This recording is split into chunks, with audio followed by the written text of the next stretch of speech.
धक्कादायक विट्यात स्टील दुकानाला भीषण आग, 4 जणांचा होरपळून मृत्यू तर 2 जण गंभीर जखमी, शहरात शोककळा।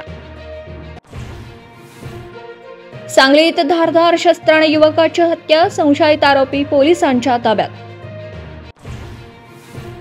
साताऱ्यामध्ये मंत्री शिवेंद्रराजे आणि उदयनराजे यांचे मनोमिलन, उदयनराजेंच्या सोबत एकत्र निवडणूक लढणार, शिवेंद्रराजेंकडून स्पष्ट।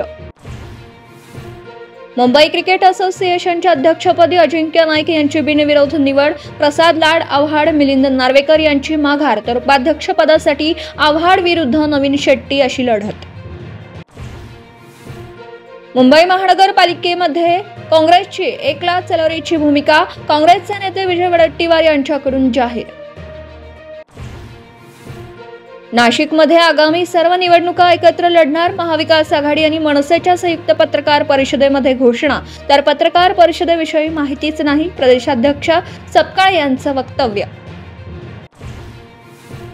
अजित पवारांचा रुपाली पाटील ठोंबरे आणि अमोल मिटकरींना दणका, नव्या प्रवक्त्यांच्या यादीमधून मिटकरी आणि ठोंबरेंना वगळलं।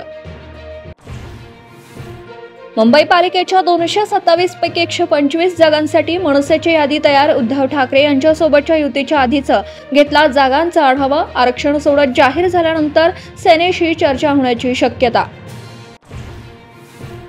राज्यामधल्या नगर परिषद आणि नगरपंचायतींसाठी आजपासून उमेदवारी अर्ज भरण्याची प्रक्रिया, मात्र राजकीय पक्ष महायुती की महाविकास आघाडी म्हणून निवडणुका लढवणार हे अद्यापही अस्पष्ट।